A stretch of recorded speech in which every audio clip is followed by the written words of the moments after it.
میرا نام اسد ہے. یہ کہانی میرے لڑکپن کی ہے جب میرے والد صاحب انتقال کر گئے.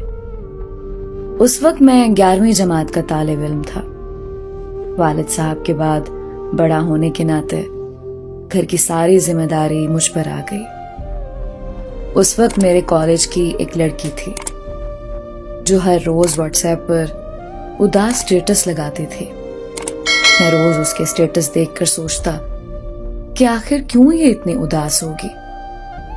میرا دل بہت کرتا تھا کہ اس سے اس کا مسئلہ پوچھوں اور تسلی دوں، لیکن میں جھجک میں نہیں پوچھ سکتا تھا.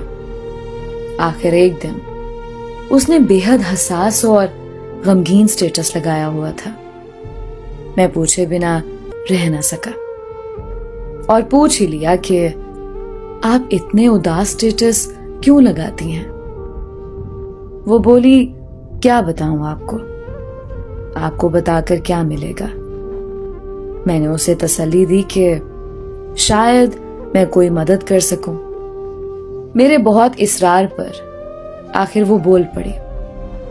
اس نے بتایا کہ بہت وقت سے وہ کسی لڑکے کو پسند کرتی ہے دل و جان سے، لیکن اس کو اس لڑکے نے دھوکہ دیا ہے. میں خود بھی یہ سن کر پریشان ہوا اور اسے خوب تسلی دینے لگا. اس دن کے بعد میں اس کے ہر سٹیٹس پر اسے تسلی دیتا.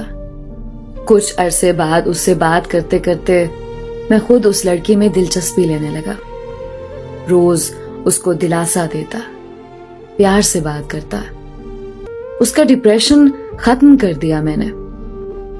ایک دن اس کو اپنا اظہار محبت کر دیا. وہ بھی خوش ہو گئی اور مجھے بولی کہ آپ بہت اچھے انسان ہو، میں بھی آپ سے پیار کرنے لگی ہوں. یوں ہمارے پیار کا قصہ شروع ہوا.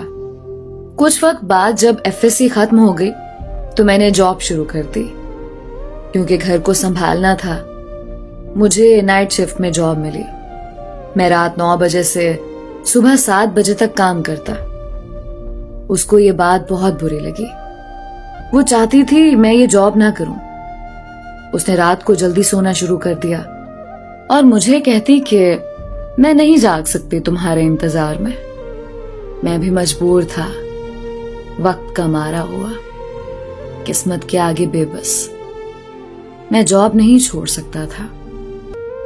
آہستہ آہستہ ہماری بات بہت کم ہو گئی. وہ بہت چڑھنے لگی، مجھ سے بدتمیزی کرنے لگی، ہر بات میں ناراض ہو جاتی.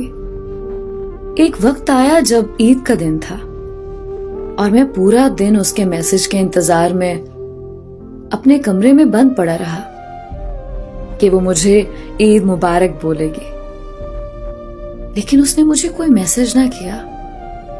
میں پورا دن بہت پریشان رہا اور کمرے میں ڈپریشن میں سگریٹ پیتا رہا.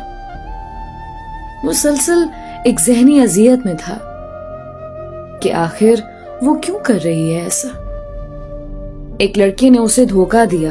میں نے اسے ٹینشن سے نکال کر ایک نارمل لائف کی طرف لے آیا اور اب وہ میرے ساتھ ایسا کیوں سلوک کر رہی ہے؟ مجھے کیوں ذہنی اذیت دے رہی ہے؟ کچھ وقت بعد جب میں نے اسے اچھے سے پوچھا تو پتا چلا کہ اس کی ایک کزن ہے جو مسلسل اسے میرے خلاف بھڑکا رہی تھی کہ اسد بھی ایک گھٹیا لڑکا ہے، باقی لڑکوں جیسا ہے، تمہیں وقت نہیں دیتا، کسی اور کے ساتھ وقت گزاری کرتا ہے. وہ پاگل لڑکی کزن کی باتوں میں آئی ہوئی تھی اور اپنی لائف ڈسٹرب کیے بیٹھی تھی. میں نے اس کو بہت سمجھایا، دیکھو ایسا کچھ نہیں ہے، وہ بہت غلط کر رہی ہے تمہارے ساتھ، تم پچھتاؤ گی، اس کی باتوں میں مت آؤ. وہ نہیں سمجھی اور بولی کہ تم ایک سفید پوش لڑکے ہو اور باقی سب مردوں کی طرح گھٹیا ہو. تم مردوں پر یقین کرنا ہی نہیں چاہیے. دفع ہو جاؤ میری زندگی سے، آئندہ تمہارا کوئی میسج نہ آئے. اور اس نے مجھے